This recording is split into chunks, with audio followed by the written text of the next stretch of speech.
Ladies and gentlemen, may I have your attention, please?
Ladies and gentlemen, may I have your attention, please?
Come forward, John.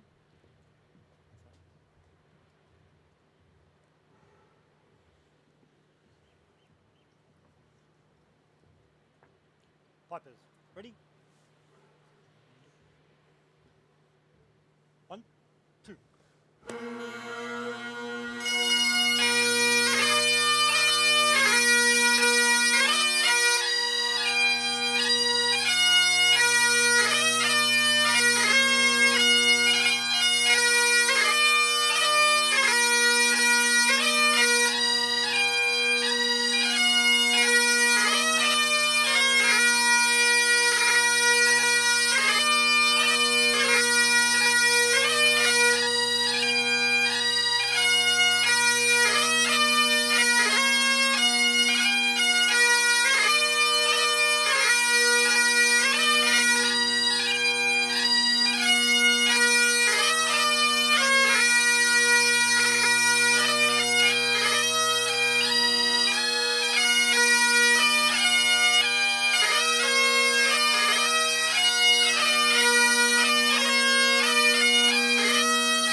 and pull. Out.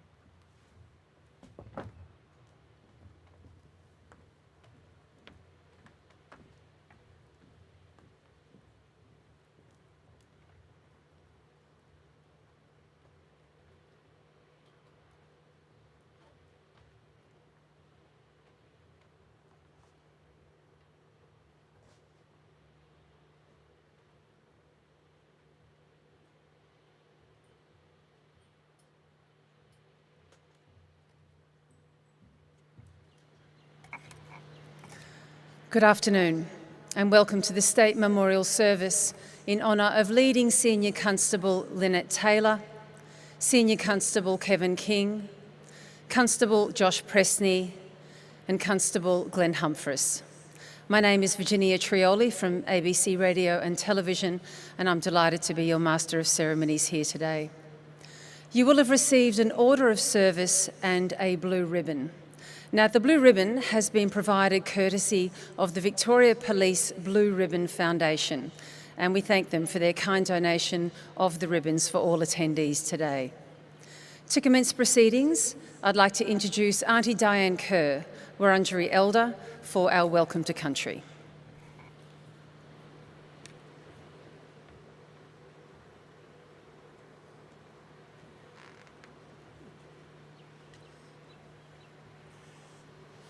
Thank you. I honour my elders and my ancestors, and I pay homage to the sacred grounds that we're on today. I wish to acknowledge any Aboriginal and Torres Strait Islander peoples, any elders of different nations, any First Nations peoples from across the waters. I acknowledge the Governor and the Premier, and I acknowledge you all, and I pay my respects to your ancestors, elders and families.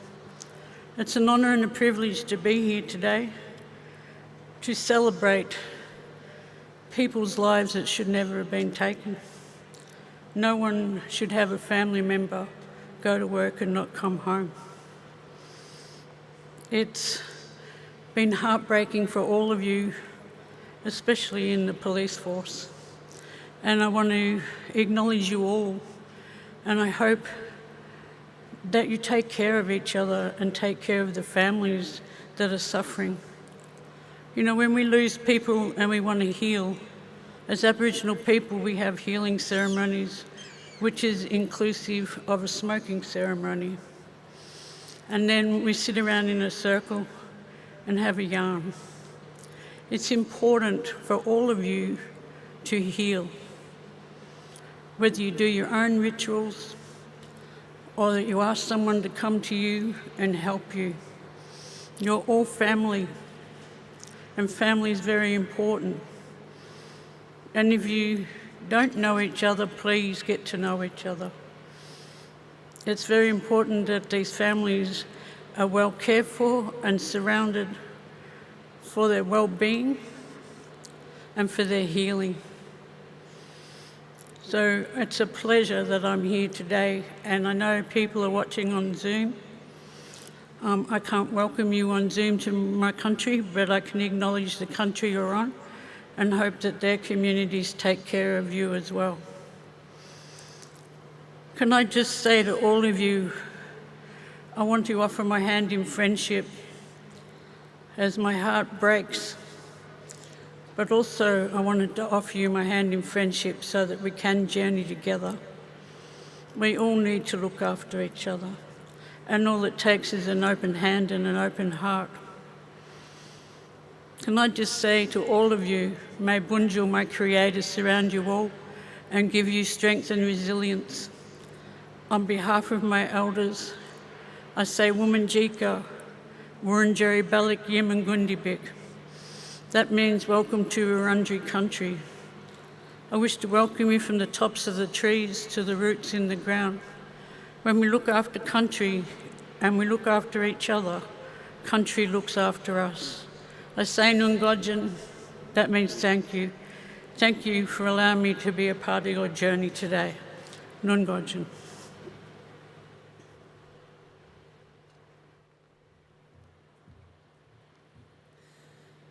Thank you, Auntie Diane. I'd now like to invite everyone who is able to please stand for the Australian National Anthem, to be sung today by Raphael Wong. And for police and military in uniform, please place your cap on and salute.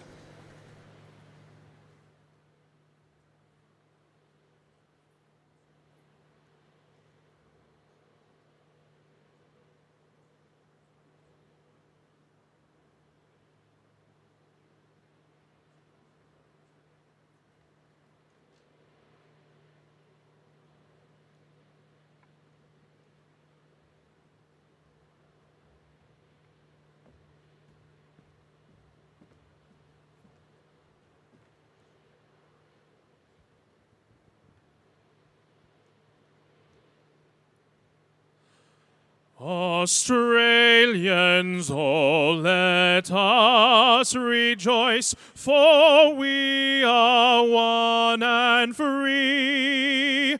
We've golden soil and wealth for toil. Our home is girt by sea. Our land abounds in nature's gifts of beauty rich and rare. In history's page let every stage advance Australia fair. In joyful strains then let us sing, advance Australia fair. Beneath our radiant Southern Cross we'll toil with hearts and hands to make this commonwealth of ours renowned of all the lands. For those who've come across the seas, we've boundless plains to share.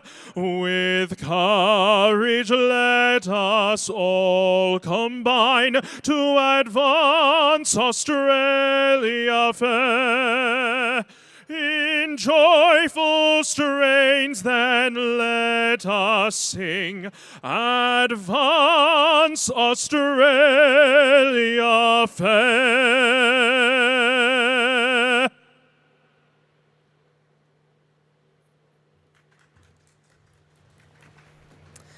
Thank you, Raphael. Please be seated. I would now like to acknowledge the following guests, and first and foremost, the families of each of the officers that we're honouring here today. Lynette's husband Stuart and their sons Nathan and Alexander, Kevin's wife Sharon and their sons James, Henry and William, Josh's parents Andrew and Belinda and his brother Alex, and Glenn's partner Todd and Glenn's family from New South Wales. I'd also like to acknowledge Brigadier Robert Marsh, representing the Governor-General of the Commonwealth of Australia, Her Excellency the Honourable Linda Dessau, Governor of Victoria, and Mr Anthony Howard, the Honourable Daniel Andrews, Premier of Victoria, and Mrs Catherine Andrews, the Honourable Karen Andrews, representing the Prime Minister of Australia, the Honourable Lisa Neville, Minister for Police, the Honourable Jacqueline Symes, Attorney-General and Minister for Emergency Services, the Honourable Danny Pearson, Assistant Treasurer, Minister for Regulatory Reform, Minister for Government Services and Minister for Creative Industries, Ms Ingrid Stitt, Minister for Workplace Safety, Minister for Early Childhood, the Honourable Nazir El-Azmar, President of the Legislative Council, the Honourable Colin Brooks, Speaker of the Legislative Assembly, and former Premiers of Victoria, the Honourable Ted Baillieu and Mrs Robin Baillieu, the Honourable John Brumby, the Honourable Jeff Kennett and Mrs Felicity Kennett, Chief Commissioner of Victoria Police, Shane Patton, the Honourable Matthew Guy, Leader of the Opposition, the Honourable Peter Walsh, Leader of the Nationals, Mr Brad Batten, Shadow Minister for Police, the Honourable Richard Marles, representing the Federal Leader of the Opposition, Members of the Victorian and Commonwealth Parliaments here today, Wurundjeri Elder, Auntie Diane Kerr, and the many members of Victoria Police, family members, friends and guests. On the 22nd of April 2020, 4 Victoria Police officers lost their lives in the Eastern Freeway tragedy. In the wake of that devastating evening, we saw an outpouring of grief from the community. But until today, we have not had the opportunity to come together and formally reflect on the service and sacrifice of these 4 Victorians. We gather here to honour Leading Senior Constable Lynette Taylor, Senior Constable Kevin King, Constable Josh Presney, and Constable Glenn Humphries. I now invite the Honourable Daniel Andrews, the Premier of Victoria, to come to the stage and to share his tribute.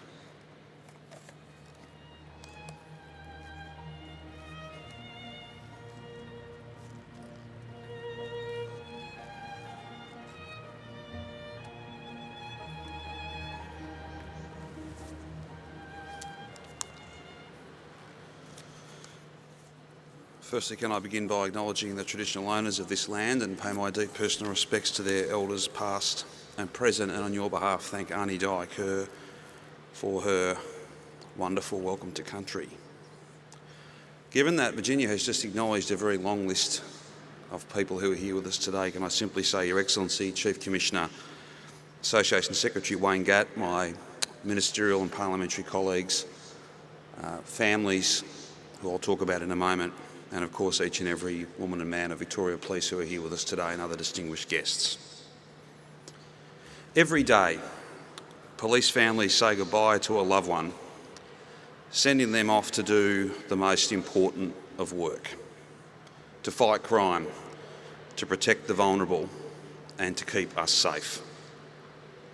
They hope that their special person will have a good shift, a safe shift that ends with their safe return. I know because they've told me the work is dangerous and the waiting can be very, very tough.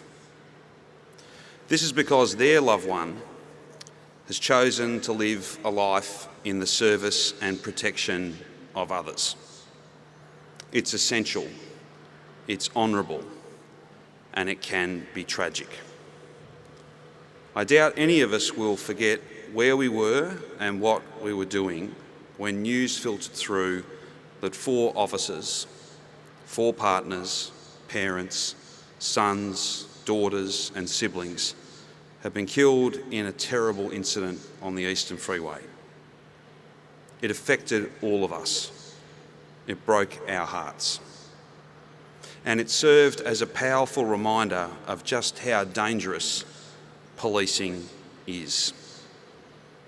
Just how vulnerable, how finely balanced the job can be. In the days that followed this tragedy, I spoke with each of the fallen officers' families.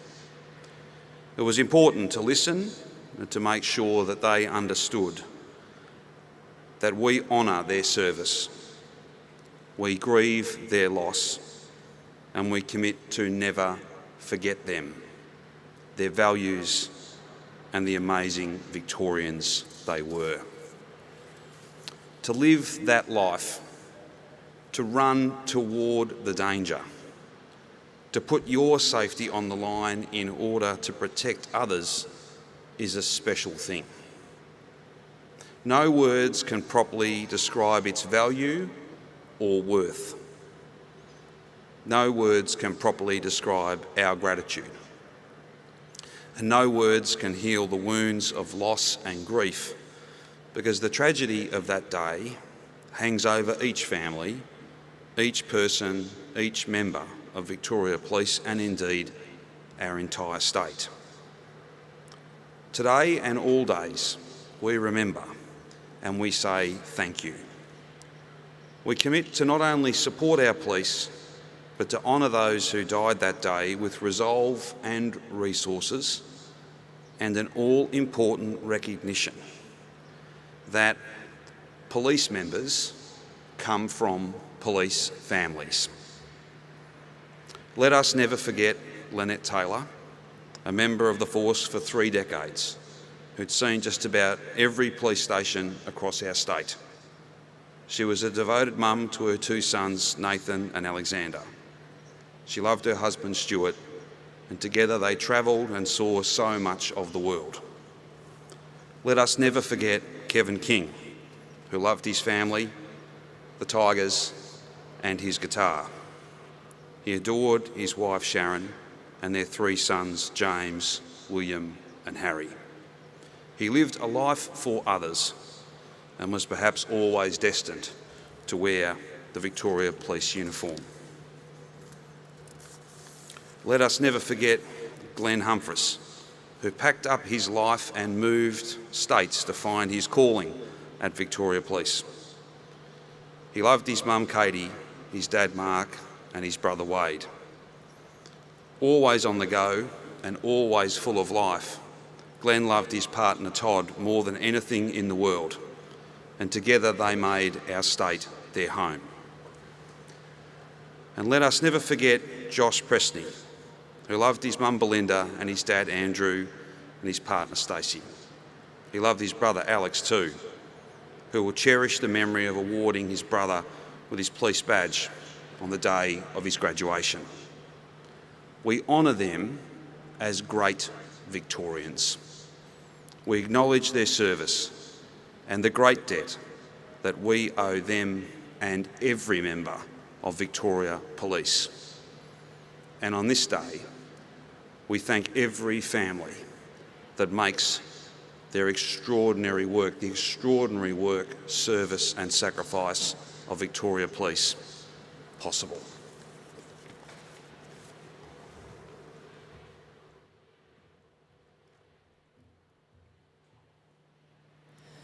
Thank you, Premier.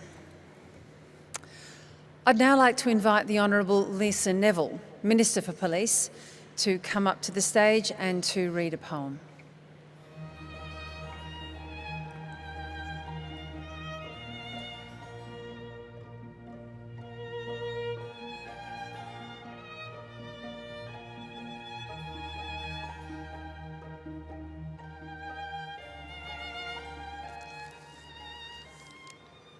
I have the privilege today to read a poem that was written by leading Senior Constable Shane Hafner.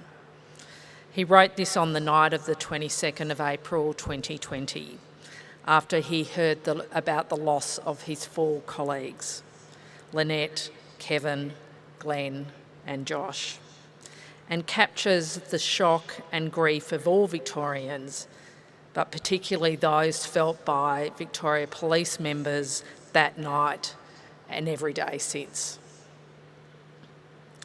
It's not about the badge or the uniform we wear. We do it for you and because we care. We leave our families to protect your home and you, and we do it because we care about what we do. We do it to serve and protect you as best as we can. We do it even knowing what the risks are at hand. Our uniforms aren't strong and they're not made of steel, nor are our emotions of how we can feel. We are human, we feel pain just like you do. We see so many things you wouldn't want to. But tonight we've seen it all and felt such grief of losing 4 lives in circumstances that beg a belief.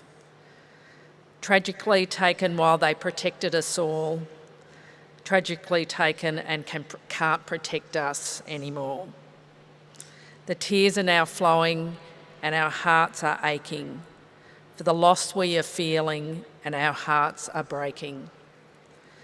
Tonight we cry at the loss of family and friends, and the tears will never dry and our thoughts will never end. You live in our hearts and in our thoughts in every way, of the risks that you took and the price that you paid.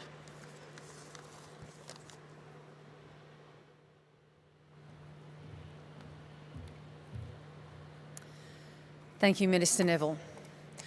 I now welcome the Chief Commissioner of Victoria Police, Shane Patton, to offer his reflection today.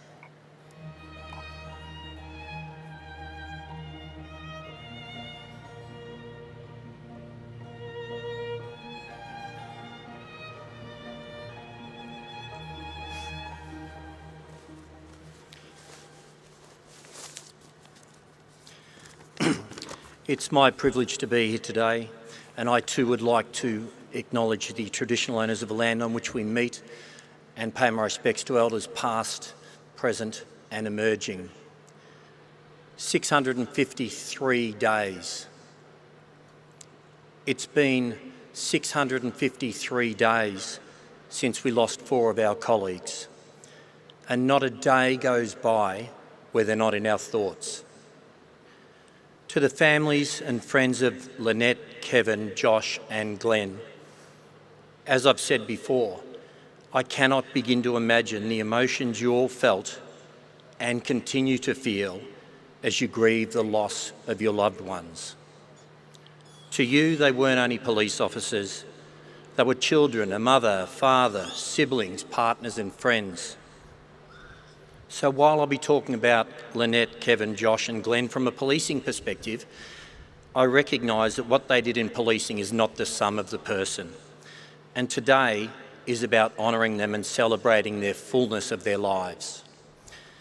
As police officers, when they joined Victoria Police, they immediately and permanently became part of a police family, a strong police family, a proud and close family of police officers, protective service officers, public servants, all united with one common goal, that being community safety.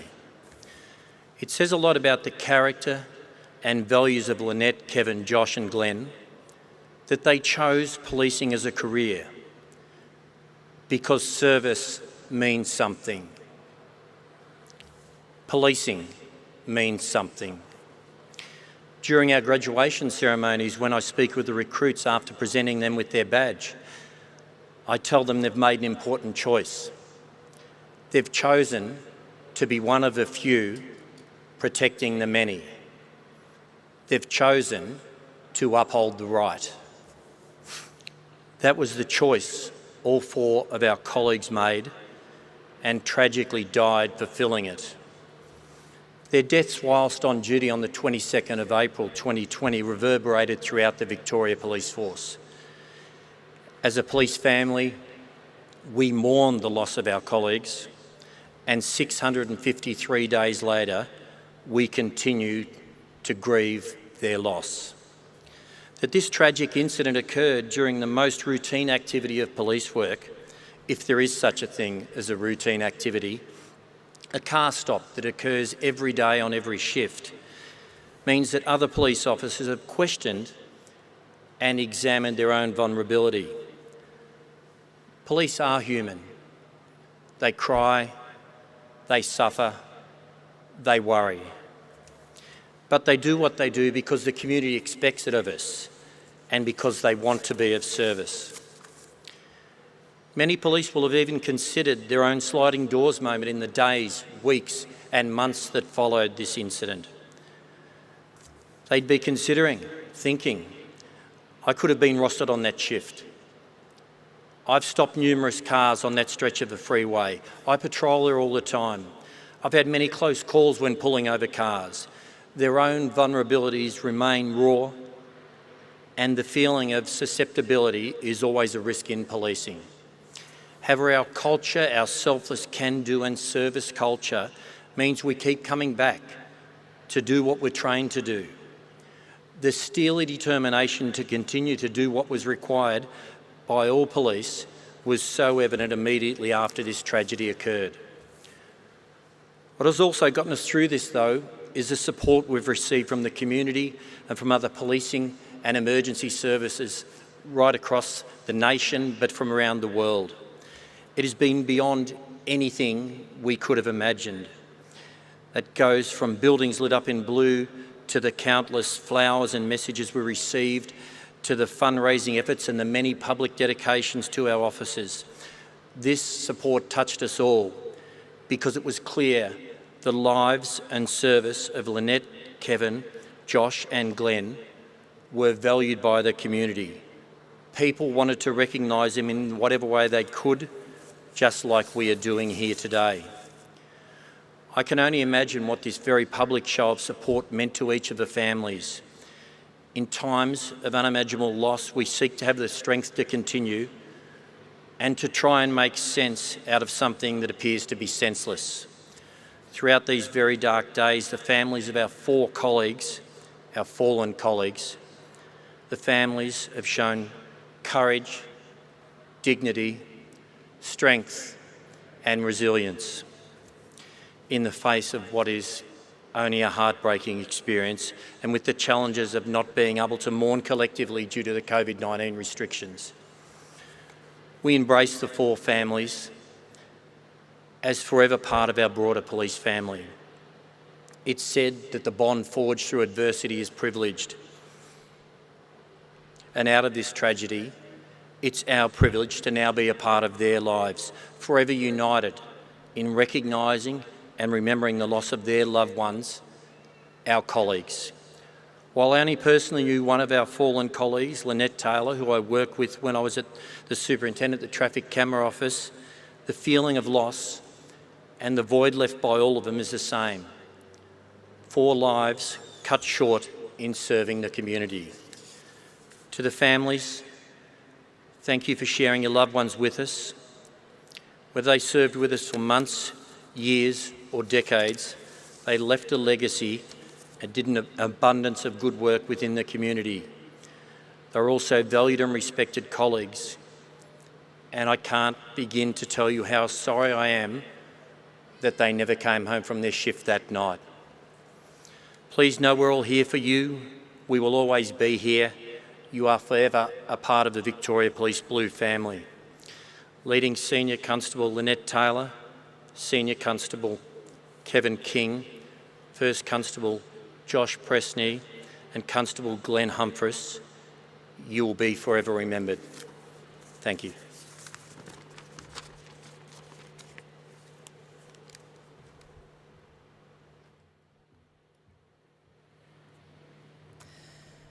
Thank you, Chief Commissioner. Raphael Wong and Shireen Peck will now perform a song that's been chosen by the families for a memorial today. And the song is Heaven Was Needing a Hero.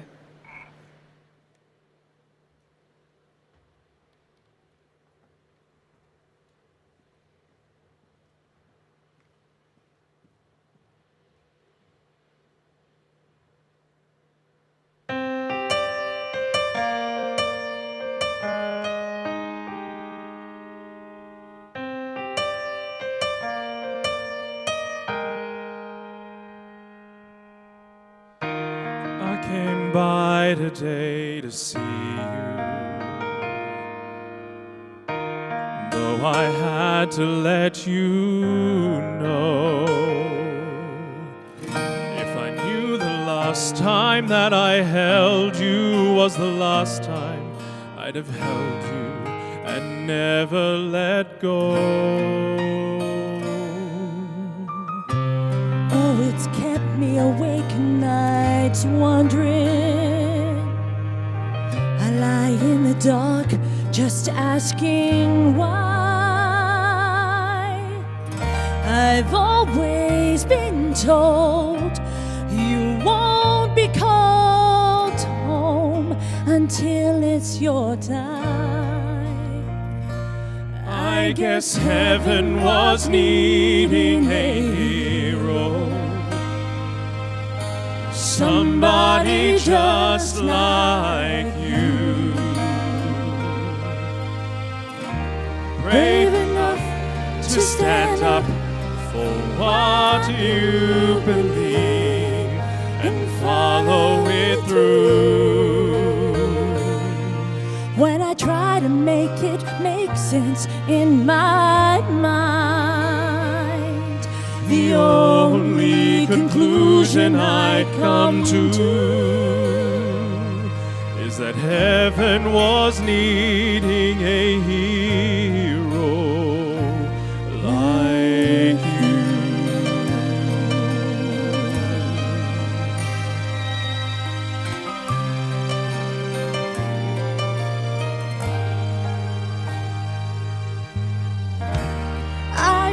remember the last time I saw you. Oh, you held your head up proud. I laughed inside when I saw how you were standing out in the crowd. You're such a part of who I am. Now that part will just be void.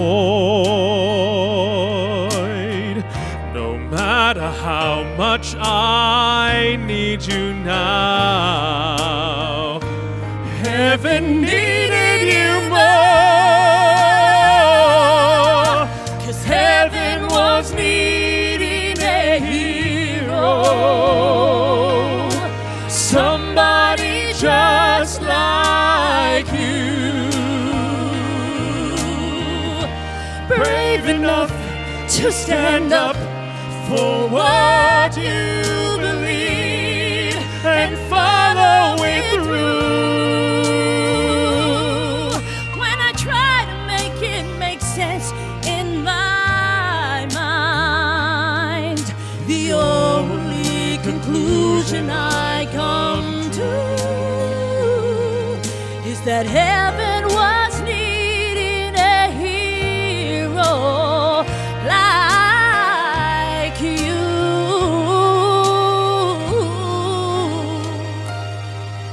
Yes, heaven was needing a hero.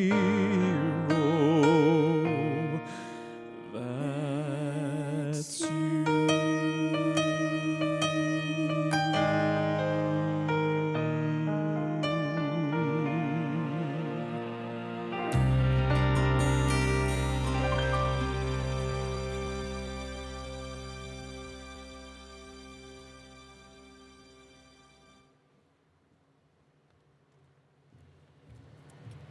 Thank you, Raphael and Shireen, for that lovely performance. We now move on to a very special part of this afternoon's service, the family tributes.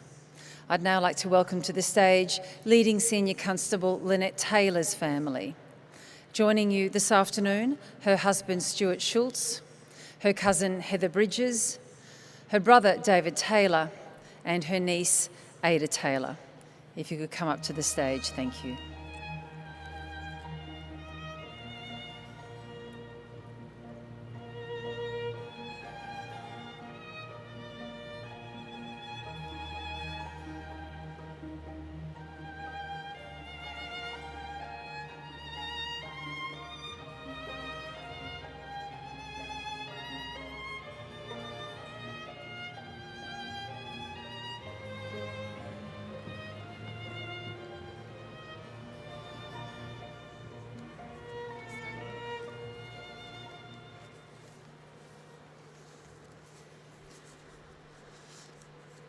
My poem is entitled Remembering Lynette.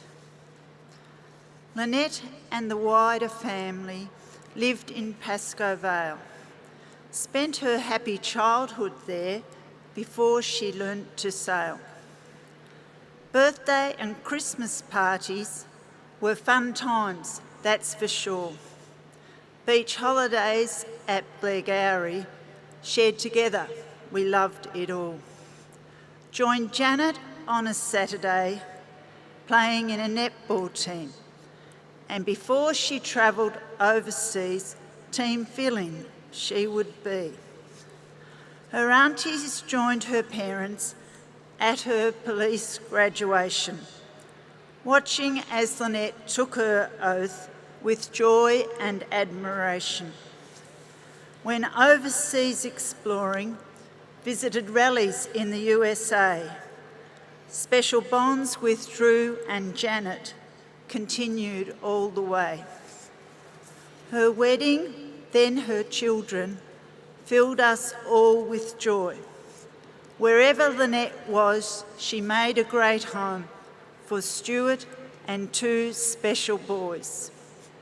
We watched in awe and wonder as home ground yacht was lifted high, enjoying trips on Port Phillip Bay as the sunset filled the sky.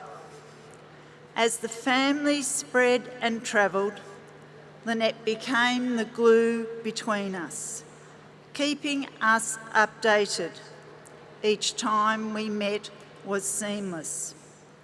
Wherever she was travelling, she welcomed extended family there. From Mackay and to the Gold Coast, yacht hospitality for all to share. Lynette's parting was so sudden, it tore us all apart. We will always love and remember her and treasure her in our hearts. Her love of life, good humour, along life's pathway shared. Lynette was not just niece and cousin, but precious, beloved friend.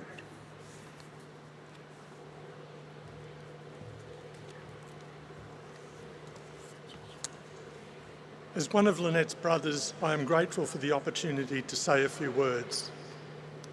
It did not take the tragic loss of 4 police officers doing their duty and protecting the community nearly 2 years ago for us to know that Lynette, Kevin, Josh and Glenn were not only police officers, but they were very much loved by their families and friends and are truly missed. In losing Lynette, we lost a wife, a mother, a sister, an aunt, a niece, a cousin and a friend to many. We have many, many happy memories that are treasured. Today's memorial is an opportunity to share just a few of those memories. It is also an opportunity to publicly thank all those who have provided support in various ways. There are too many to name, but in particular, I wish to thank the passers-by who stopped and the first responders who attended that tragic scene. It was extremely difficult for me to read and hear about the horrendous circumstances of the tragedy and the reference to the dying policewoman, knowing that was my sister. We take comfort from the knowledge that Lynette and the other officers were given respect, comforted, and most importantly, treated with humanity. I would also like to express our gratitude to the priest's family and all that that entails. Not only did they have to deliver the devastating news to us, but they also had to deal with the loss of 4 colleagues. We simply want to express our heartfelt thank you.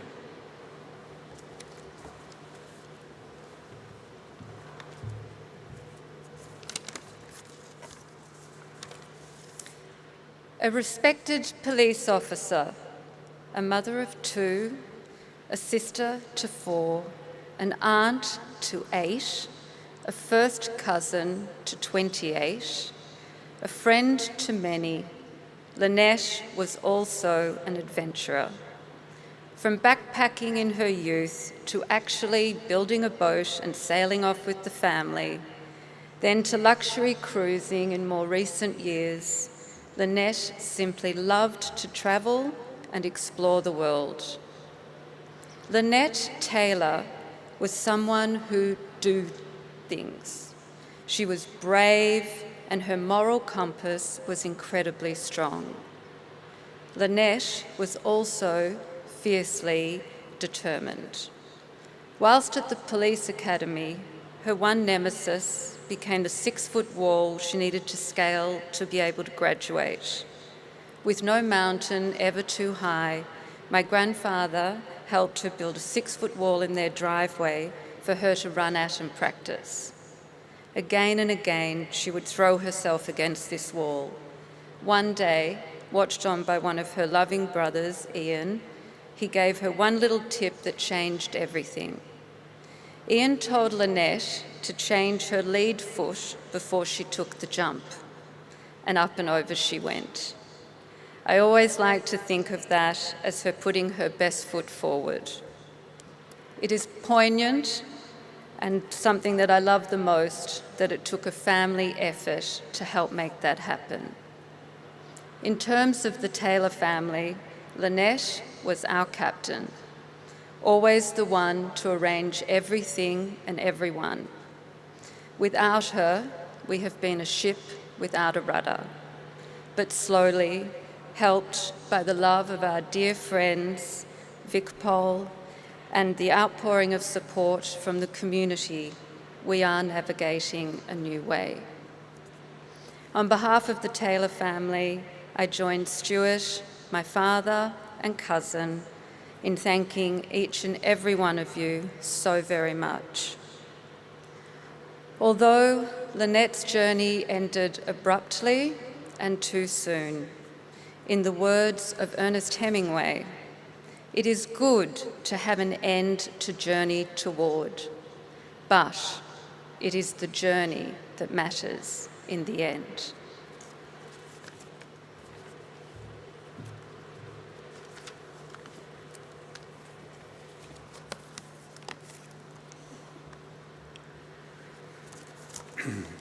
I would like to say first that I acknowledge the absence of mine and Lynette's family's members, Auntie Joyce, Auntie Marge, Uncle Harold in particular, for their health, Lynette's brother, Ian and Michelle, Matthew and Nikki, Rebecca and Andrew, who for health and personal reasons can't be here today.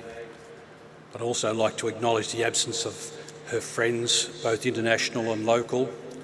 And I also acknowledge that there are several members of Victoria Police and first responders who have not returned or have been unable to return to work after the incident, and I wish them all the best and thank them. Lynette Taylor, 27417, graduated from the Police Academy in Glen Waverley in front of her family and friends. Lynette was considered a mature age recruit as she was almost 30 years of age when she graduated. Her first training station was the A District Community Policing Squad at Russell Street. At that time, the night shifts of the CPS members covered almost half the state. She threw herself into all sorts of activities, including parachuting. She would have applied for the SOG Airborne Division, but no, not to be. Lynette was transferred to Force Reserve, a black hole the police used to disappear into if they needed to work in a strange or complex place. She became a master of disguises and could blend in anywhere. Her association with people of different viewpoints kept her active and away from home in various parts of the city and the state. Most of that work was undertaken on her own, and with her age and dress, she was never discovered. After this, she had her first stint at the traffic alcohol section.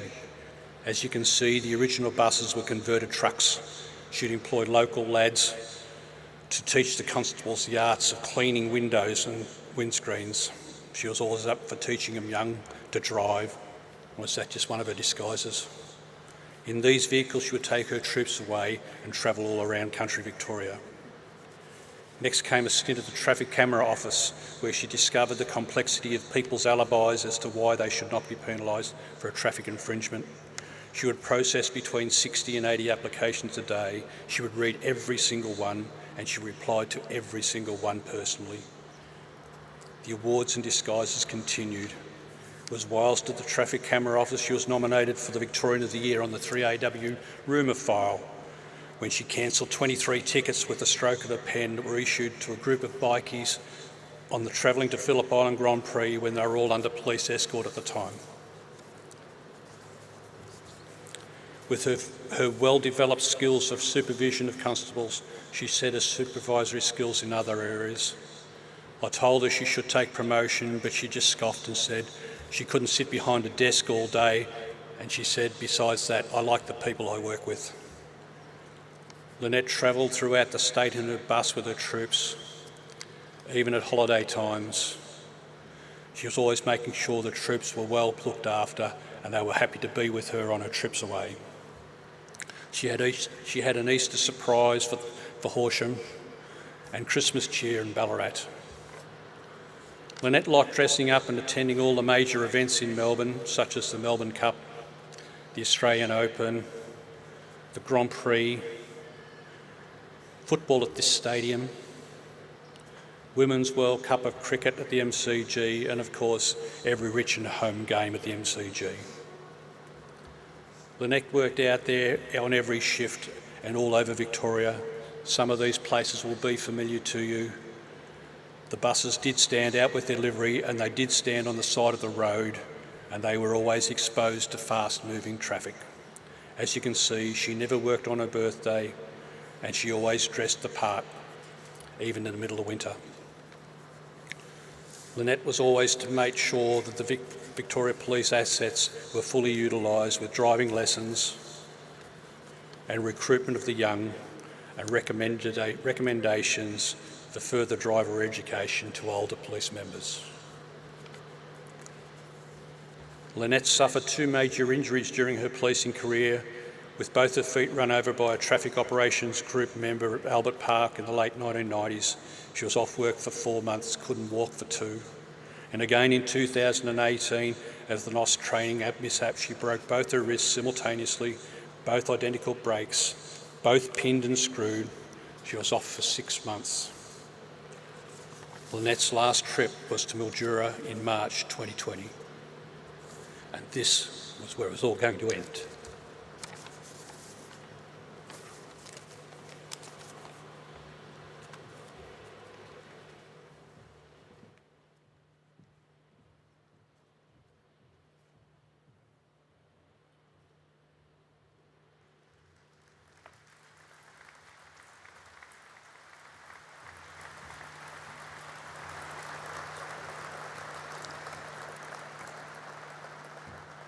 Thank you, Stuart, Heather, David and Ada. Such a beautiful tribute, giving us such a great insight into Lynette as a wife, a mother, a sister, an aunt and a cousin to all of those cousins.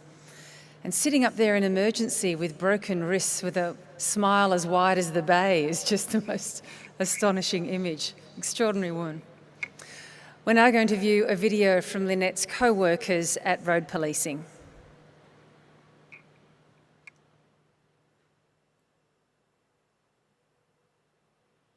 Doing what we do, if you don't believe passionately that it's going to improve or reduce road trauma, why else are we here? We see the impact it has on the families and the people and the community and other members. All you need to do is stop 1 or 2 of those and you've really done your job. So we're all pretty passionate about it, and Lynn certainly was. She was just a warm, approachable person that, was a really good mentor, and the constables really gravitated towards her whenever they were there, for help and learning how to learn processes and procedures. She was the person that they'd naturally go to.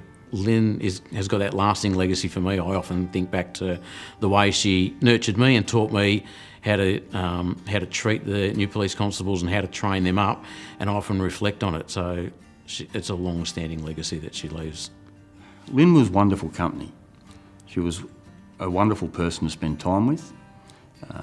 She was smart, she was well-travelled, she was compassionate, pragmatic in her policing and in her life. There's certain members in each unit that are sort of the fibre of the unit, and the fabric that hold it together. And she was one of those members that kept everyone together, and people naturally gravitated to with a warm personality and big smile.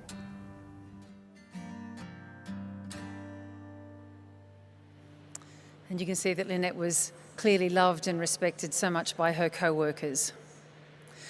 Now, Senior Police Chaplain Drew Mellor will offer a tribute for Senior Constable Kevin King on behalf of the King family.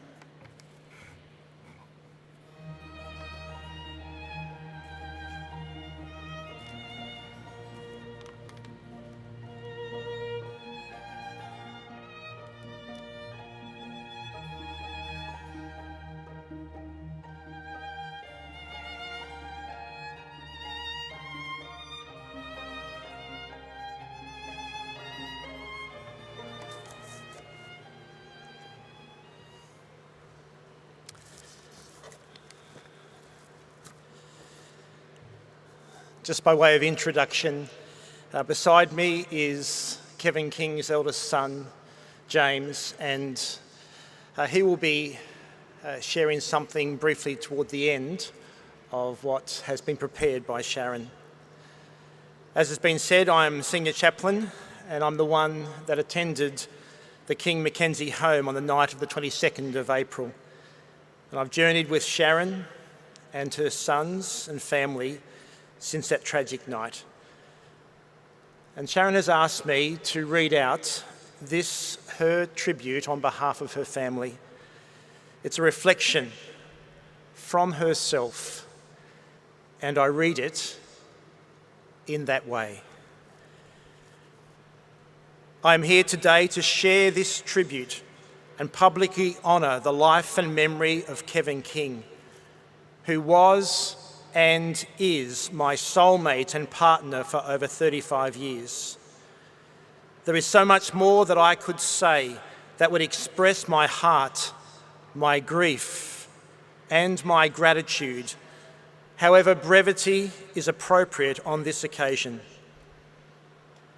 As I commence, I acknowledge that many of our family and close friends and colleagues have not been able to attend today, due in part to personal or medical or practical reasons.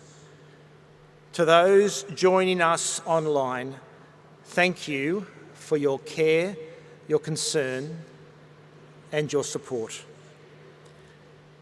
Kevin joined Victoria Police just over 9 years ago. Comparatively speaking, he joined the Blue family quite late in life. However, his contribution was significant.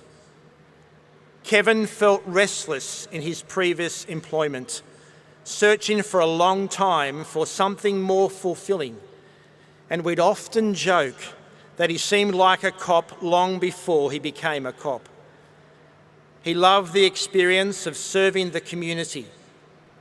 For Kevin, helping others is what brought him true richness, true rewards. He was always fiercely loyal and devoted to a worthwhile cause, and was in his element and at his best when he was part of a team. Kevin was methodical, well organised, and loved the camaraderie and mateship that is associated with Victoria Police. We know that Kevin's caring, loyal nature was valued by his colleagues, and we also know that Kevin valued these specific character traits displayed by other officers, as well as the members of the team he was part of at Nunawading Highway Patrol. We as a family are and will be eternally grateful for the support and love expressed by many to us from within the Blue family. But we're especially grateful for the care and support of his close colleagues, his mates who have been with us every step of the way. From a personal perspective, Kevin was the most gentle, loving soul who loved his family dearly. He was the person that we made our plans with. He was every part of our past, present, and future. And we as a family miss him so much. And yet every day we are reminded of how much he is still with us. We miss his smile, his laughter, his sense of humour, and most of all, his way of making things better. He was the love of my life, my best friend, and the most dedicated and loving father to our 3 boys. Nearly 2 years on, we still face the long, heartbreaking journey of life without Kevin. Kevin died while serving alongside 3 other dedicated fellow officers: Lynette, Josh, and Glenn. They were serving the people of Victoria, doing their part to keep the roads of Victoria safe. Their families and extended families continued to grieve their passing, and I extend to each of them today my appreciation for the way you have helped me get through some of the darkest days of my life. And as a family, we want to publicly thank the members of the public. Those who, on that dreadful evening of April 22nd, stopped and offered care and ensured that our family members did not die alone. Your consideration and care of them will forever be remembered and appreciated. I also express the thanks of our family to Kevin's work colleagues from Nunawading Highway Patrol, who have provided the video tribute that we are about to see, and to his close friend and colleague Ian, who will present a song which he has written in honour of Kevin. In the wake of what occurred early in 2020, we know that Kevin would want us all to hold on to the special memories that are shared, memories that will stay in our hearts forever, along with the everlasting image of his beautiful smile. I won't repeat what's been said. Mum's words express our appreciation for and love of Dad. However, I do want to express a special thank you. Dad often shared with us how all-encompassing and challenging policing can be at times. Words cannot express how much admiration we have for all of you. Every time you put on your uniform and sacrifice your own safety for the entire community. We thank all the emergency services, personnel and responders who offered assistance and the best care to our loved ones on that dreadful night. Thank you for your loyal service, your commitment, courage and dedication.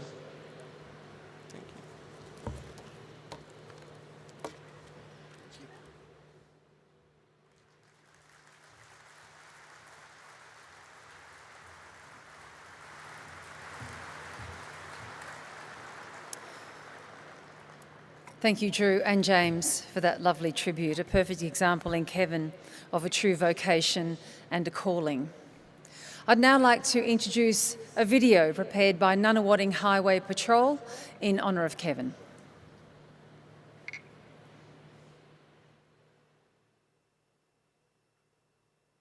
Kingy was a really special member. He came across to us temporarily from Doncaster Police Station on loan, and he immediately became really well liked and really well respected by everybody in the office. And I remember having a conversation with one of the sergeants one day saying that I don't think Doncaster's going to get him back just quietly.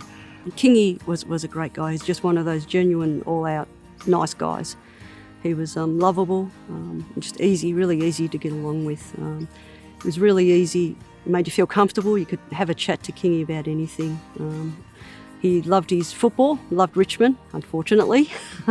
But we had many chats about footy and his family. You could really tell that he loved his family. Whenever he spoke to them, it's just like his eyes just lit up. He was fiercely protective of his family, and they are very close, very tight-knit. He spoke about them regularly at work, and we'd sit down and compare notes on families, and he always had a smile on his face when he spoke about his boys and about his lovely wife. He was just, totally committed to them.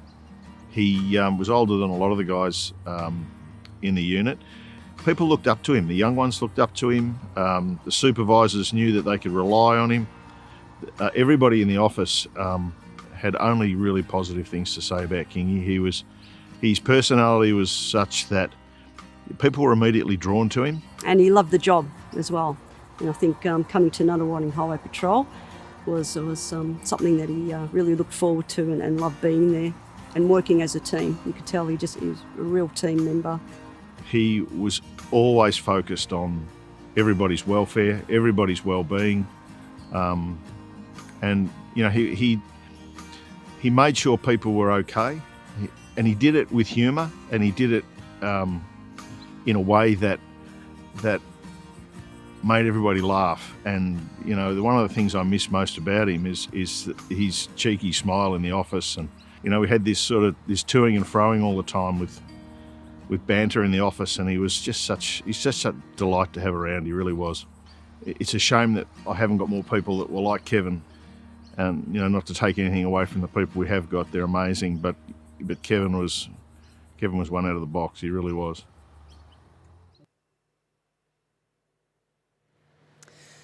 Our thanks to Kevin's colleagues for that lovely tribute. I now welcome to the stage Mr. Ian McLennan. Ian is Kevin's colleague, and he's written a song for you all today called Kevin's Song.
Wet and cold road, no story of glory to tell.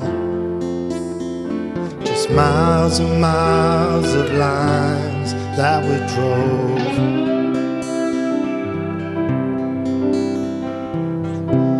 Another day, I got home 2 hours ago. A distraught phone call, nothing good to say. And I can see clearly now the end of the room, you sitting in that chair. And I remember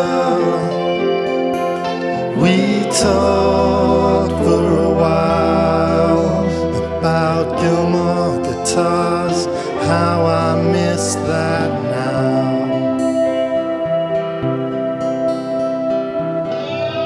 Another time we were told to stay away. We couldn't show the world what we lost.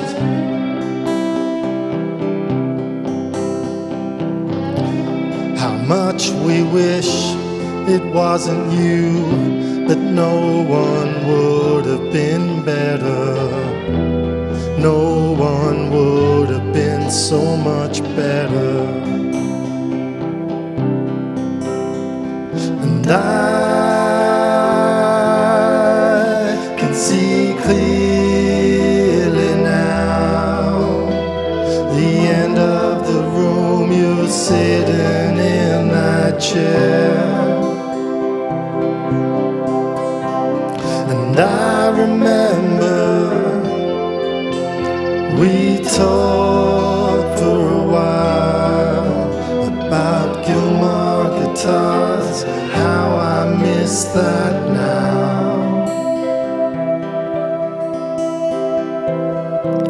A wet and cold road, no story of glory to tell. Just miles and miles of lines that we drove.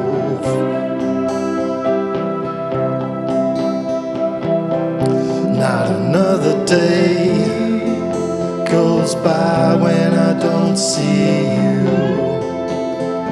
and feel the way you made me with your smile.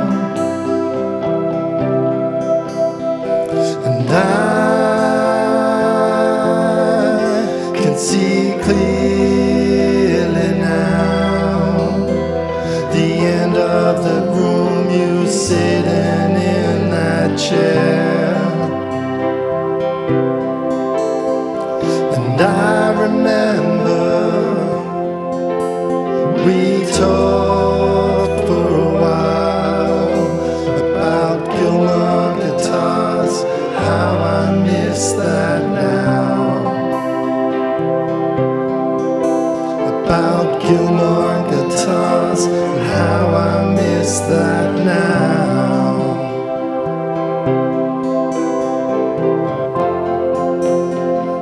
How I miss that.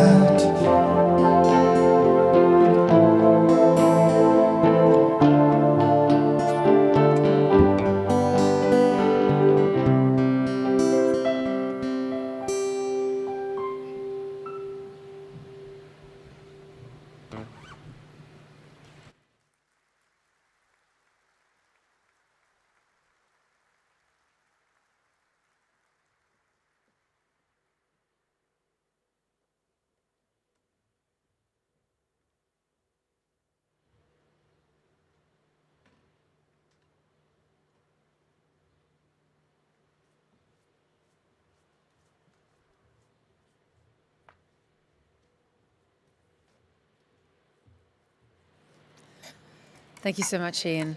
Such a beautiful song, and clearly such a tight-knit and close group there that you all had together. I'm sorry you're missing that now. We'll now honour Constable Josh Presney. And I welcome to the stage Andrew and Belinda Presney to come up. Josh's brother Alex, his fiancée Rachel and friend James will perform a song at the conclusion of Andrew and Belinda's speech.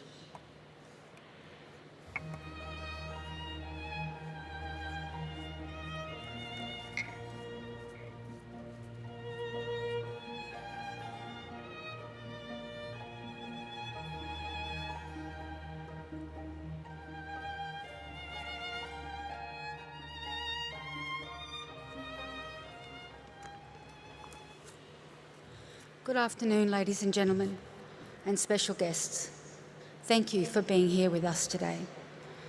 We would like to acknowledge the Premier of Victoria, the Honourable Daniel Andrews, and thank him for the opportunity to farewell Josh, Glenn, Kevin and Lynette properly today. We would also like to acknowledge Chief Commissioner Shane Patton and former Chief Commissioner Graham Ashton, who was with us in the early days. The night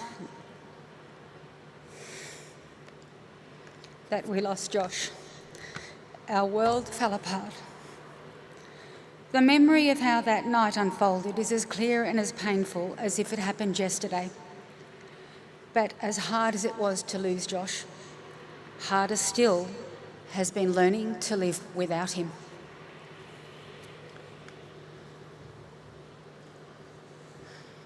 Without the sound of his guitars and the music he loved pumping around the house, the long discussions at the dinner table, walks with a dog, and rolling our eyes at what we call Josh's contrariness, when he would deliberately pose a different point of view just to get a reaction, and then proceed to tell us why he was right. His quick wit left us floundering for comebacks, so it was easier just to let him have it. Josh adored his dad.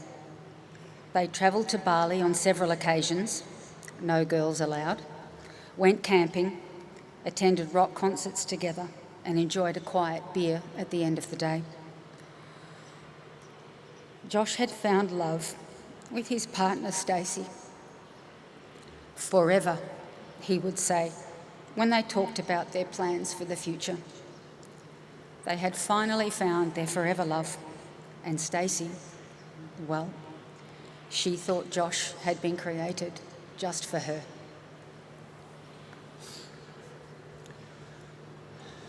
Josh was highly intelligent, generous, loving, discerning and honest, with a deep love of family. He was an accomplished guitarist and would sit in his music room for hours. We would come home from work and pop in to say hello, but all we got was a nod. His fingers were far too busy shredding his favourite Les Paul guitar. Everything from Metallica and Mastodon to Steely Dan and Santana. Josh could play it all.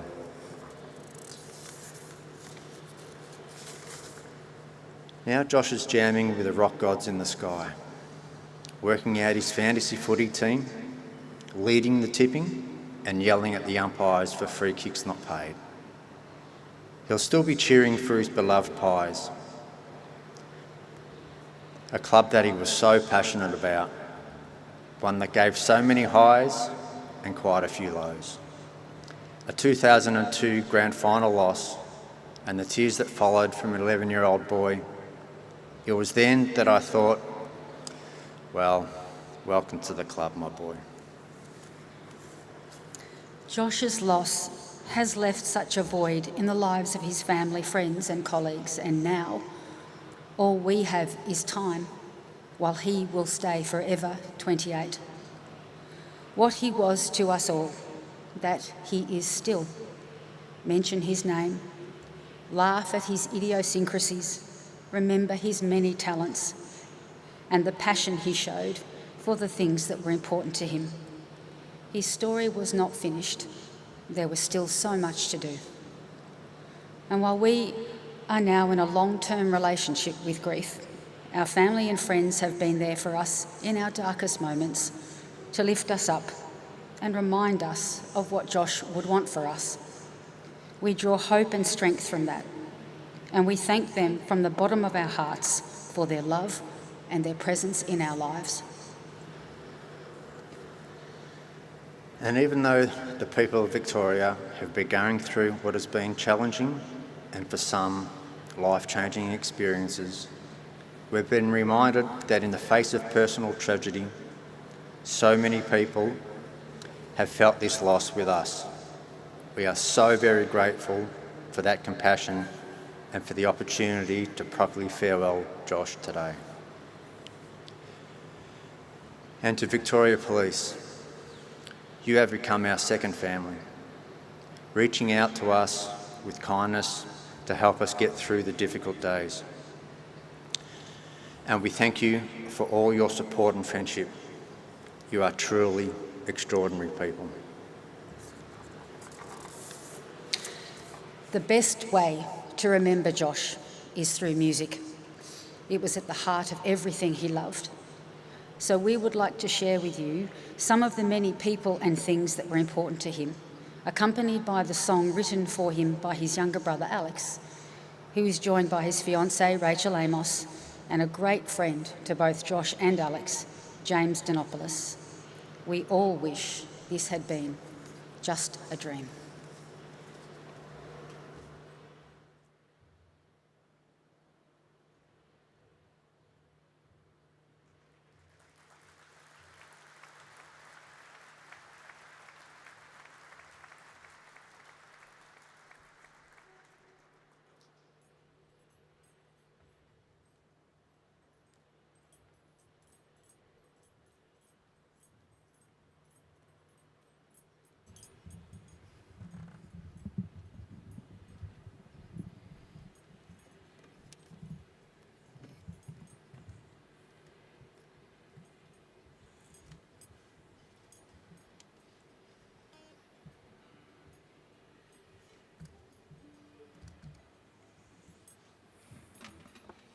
Let's make some noise for Josh.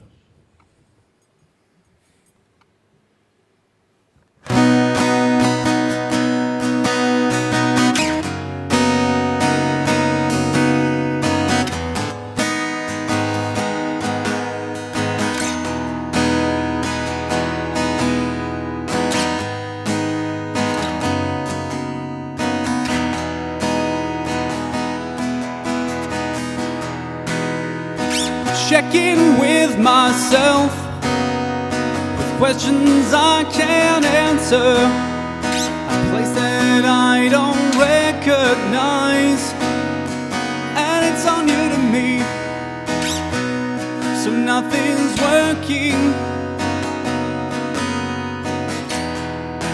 but I'm thinking as hard as I can about all the little things.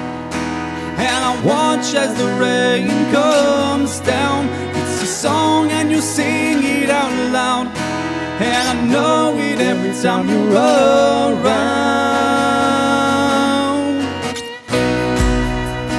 Well,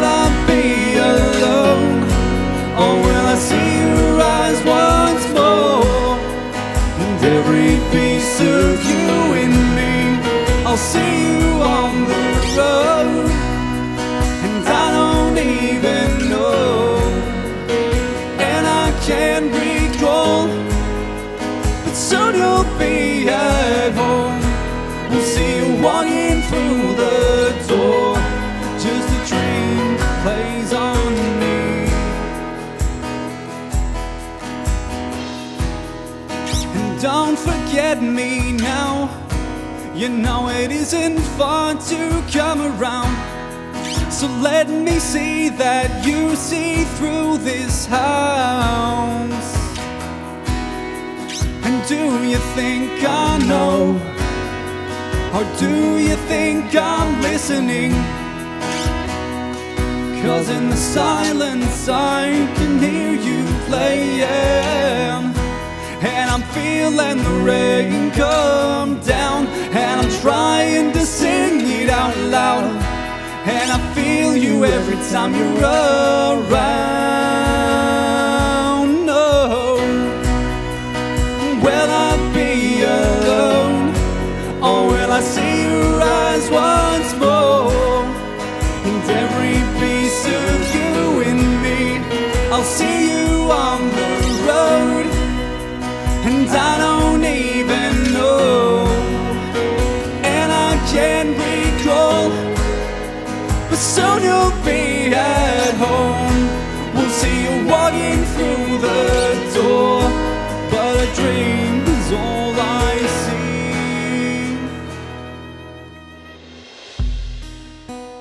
Vacant spaces, dreaming on a memory. Tell me why I feel like this never seems real.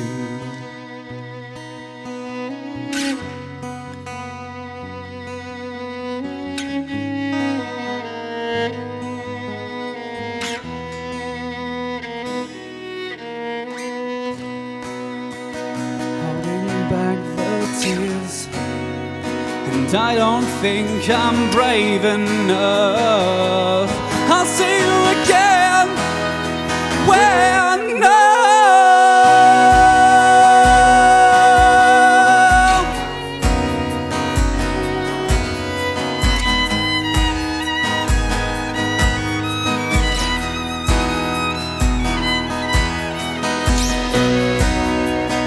will I be alone? Or will I see your eyes once more? And every piece of you in me, I'll see you on the road. And I don't even know, and I can't recall, but soon you'll be at home when you're walking through the door. When you're walking through the door.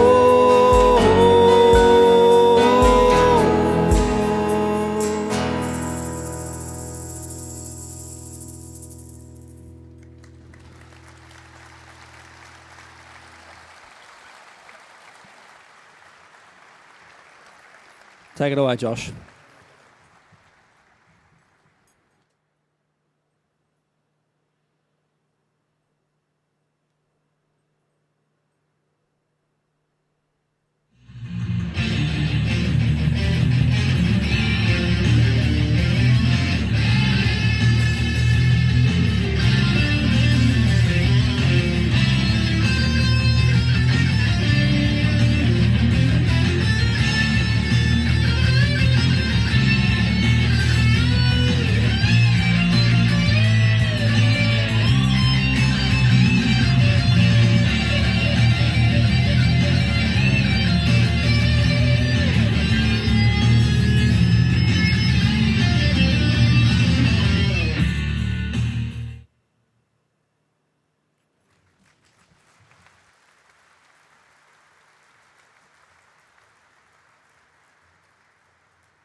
Thank you so much to Alex there, and Rachel and James, and Josh really could shred, couldn't he? That's just amazing.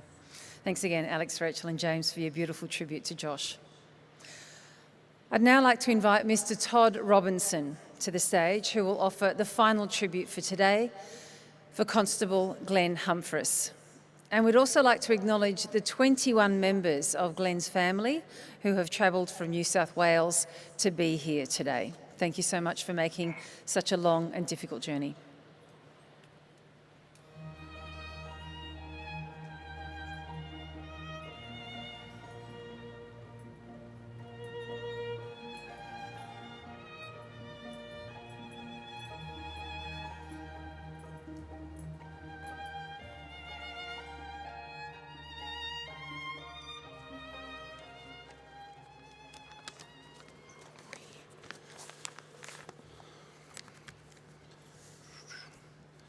Good afternoon, everyone.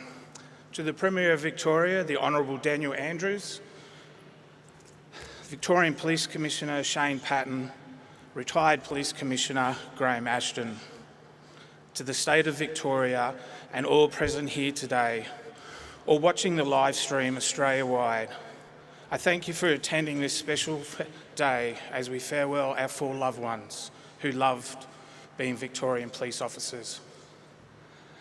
I'd first like to start off with a look back over Glenn growing up on the Central Coast, put together by his family.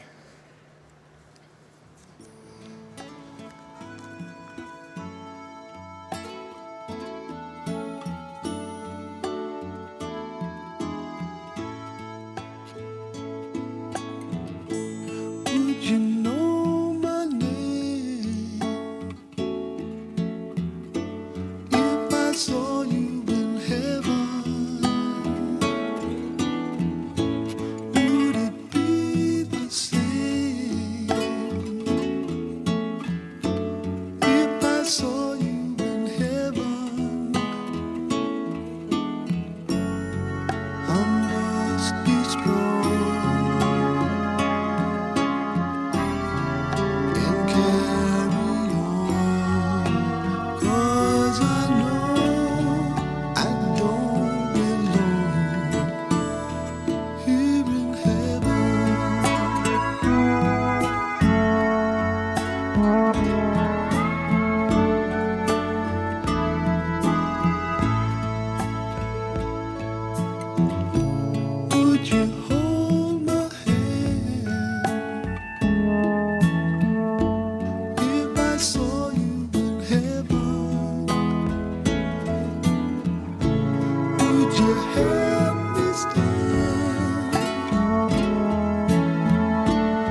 I'd like to personally thank Glenn's family for putting that together. It was very fitting to his life growing up and to all his family. Today, I stand here 94 weeks. Yes, I hate Wednesdays, and it's 94 weeks yesterday after I lost my partner, Glenn.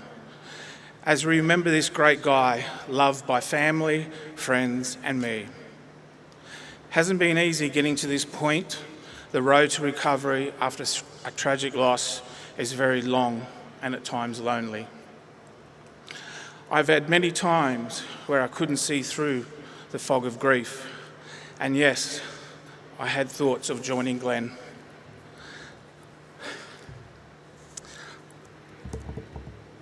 But I knew this wasn't an option, as I would only be passing my grief onto someone else, and that I would never wish on anyone. I was lucky in this situation. I had great friends and family who reached out to me and told me it was okay if I wasn't feeling right. And they helped me get the help I needed. And it wasn't just family and friends. It was my VicPol support team, my Blue family, that too reached out and provided the right words at the right time, or just a shoulder to rest my head for a few moments. I did find it was okay not to feel right, and there was no shame in that. So what I can say to anyone who needs help through very low periods in their life is to reach out and ask for it. Glenn and I lived life to the fullest and didn't miss an opportunity to get out and explore this wonderful world of ours. Some days it was just a simple drive to the Victorian countryside for lunch or a run with our dog on Brighton Beach. But I'm glad Glenn and I lived in the moment, as this has left me with over 12,000 photos of great adventures we had together. Memories that will never fade, and memories that will keep Glenn alive in my heart and soul. I thought long and hard about what needs to be said today. I've reflected over many things, and one of them was all the beautiful supportive messages I received from people that knew Glenn and I and people that didn't.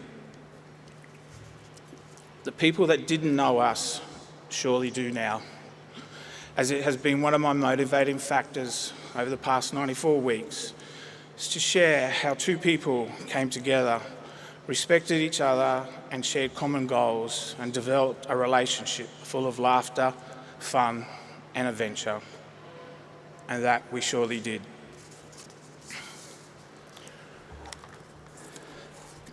I'd like you all to know I might not have replied to all your messages, cards and beautiful messages on the Facebook memorial page, but I've read them all. And every word sparked an emotional tear in my eye, whilst motivating me to push through the darkness, which enabled me to be standing here today, keeping Glenn's memory alive. And that, I thank you all. I've also made it one of my missions is to push forward with the other three families to ensure this tragic, avoidable accident never happens again.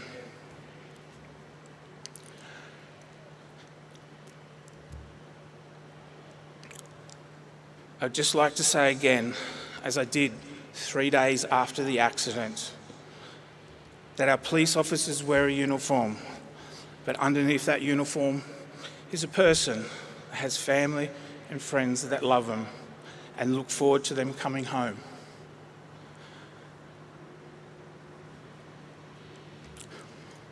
But on the 22nd of April 20, as Glenn and I left for work with plans already made for that evening, as we departed our Docklands apartment, we wished each other a safe day. But sadly that day he lost his life doing something he'd grown to love. And sadly he never returned to our apartment we called home and loved living in together. Instead, that night, I got the knock on our door And as I opened the door to a sea of blue, my heart just sunk. And the simple word of no was just repeated over and over again, followed by no, that's not Glenn. He's not one of the four. But with our eyes already welling with tears,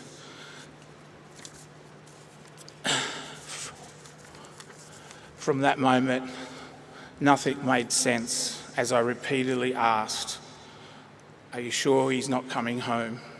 He said he was this morning. I tried so hard to understand, but they are words you never want to hear. We are sorry, but he's not coming home. Those few words still leave me today in shock and disbelief. I spent the next 7 months sitting in that apartment in lockdown, just waiting and hoping I would hear Glenn's key in the front door and see him and his smile walk through. But it never happened. I still love walking around the city and retracing our footsteps, stopping by restaurants we ate at and staring in the window, looking and remembering where we sat and what we both liked to eat. Memories, how precious they are. I'd like also today to acknowledge Finn, Aishan and your wonderful team for making today so beautiful.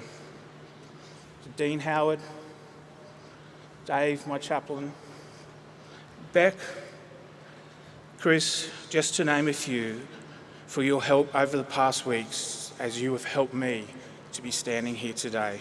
Thank you. And let's not forget the first responders and the public for trying your very best until the end. Now to some of the most amazing people. Sharon and your sons, Andrew, Belinda, Alex, Rachel and Stacey, Stuart and your sons. Thank you for the late night chats, support through court and the continued support, strength, courage we show each other as we continue to make sense of this senseless loss.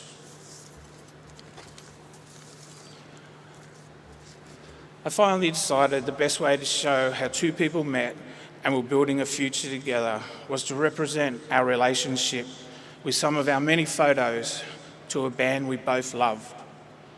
So please join me as we honour Glenn and the life we had together.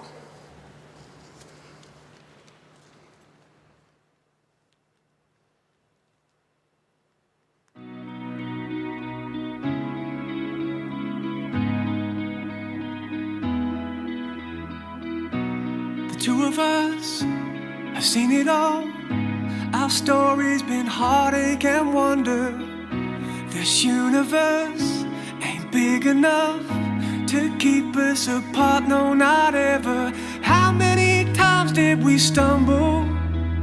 How many times was it worth every fall? There's just something that keeps us together. Whenever my world moves from yours, I will always be with you. Got your name on my heart in the shape of a tattoo. It's my favorite piece of art. There ain't nothing like you in this world that I know. And darling, I will never let you go. I will always be with you. You will always be here in my heart. The two of us, we got it all. Don't need no designer distractions. Cause in the end, I found a friend, my one and my only obsession. How many times did we stumble? How many times was it worth every fall? There's just something that keeps us together. Whenever my world moves from yours, I will always be with you. Got your name on my heart in the shape of a tattoo. tattoo. It's my favourite piece of art. There ain't nothing like you in this world that I know, and darling, I will never let you go. I will always be with you. You will always be here in my heart. Come on, join me in this dance, an impossible romance. Take one step at a time and I won't let go.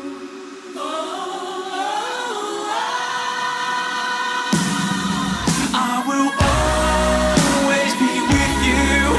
Got your name on my heart in the shape of a tattoo. It's my favourite piece of art. There ain't nothing like you in this world that I know, and darling, I will never let you go.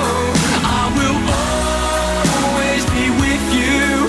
You will always be here in my heart. You will always be here in my heart.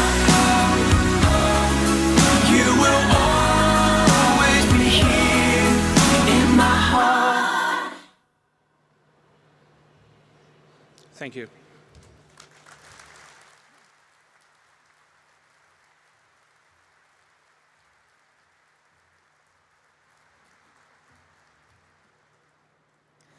Thank you, Todd, for that beautiful tribute and for that very powerful message as well about asking for help. The Police Ode will now be offered by Assistant Commissioner Glenn Weir.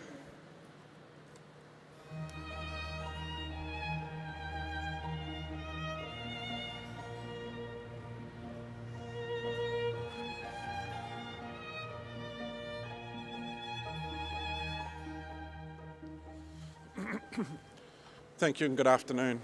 It's a great honour for me to be asked to read the Police Ode on this occasion, a reflective piece that is really important to all members of Victoria Police. As the sun surely sets, dawn will see it arise, for service above self demands its own prize. You have fought the good fight, life's race has been run, and peace your reward for eternity begun. And we that are left shall never forget. Rest in peace, friend and colleague, for the sun has now set. We will remember. We will remember. Hasten the dawn. Thank you.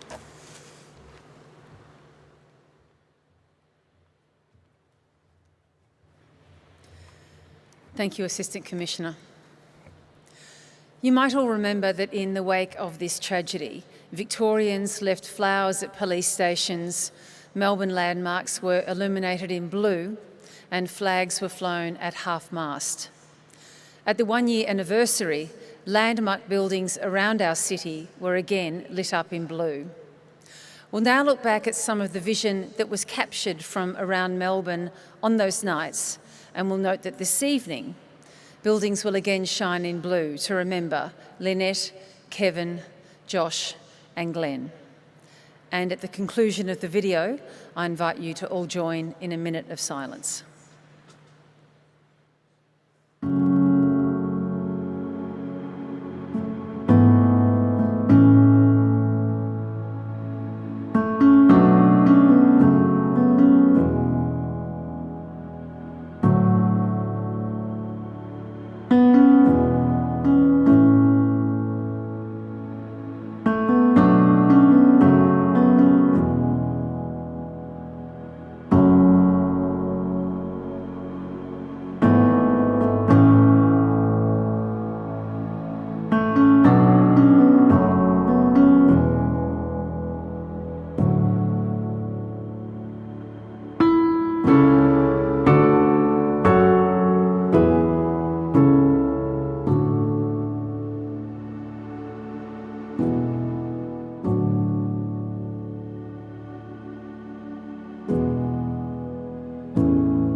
On behalf of all of the families, I thank you all for being here this afternoon. Please remain seated as the formal procession and the immediate family depart the stadium. We will then take a short break as Victoria Police members make their way to the Oval to form the Guard of Honour. So please remain in your seats and await the direction of the ushers. Thank you.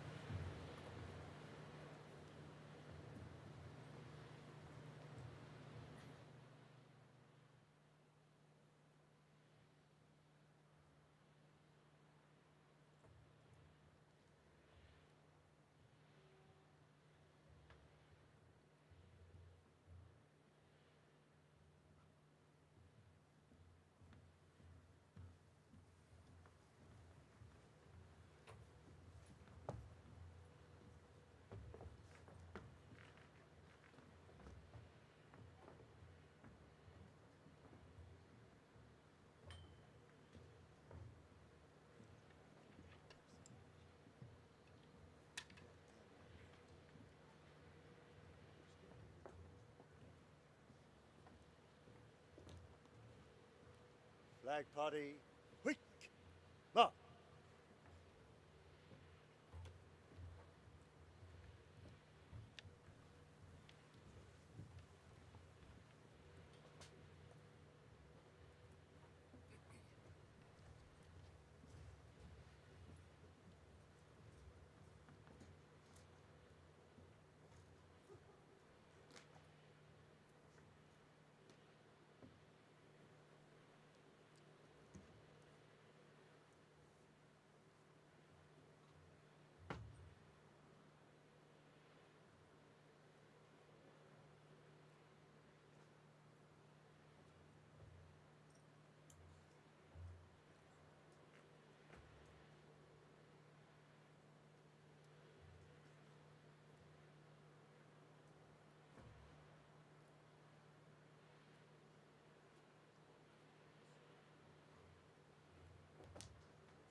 Victoria Police Officers, please await instructions for your participation in the Guard of Honour. Attendees on Level 2 are welcome to stay and view the Guard of Honour. The concessions are open should you wish to purchase a refreshment.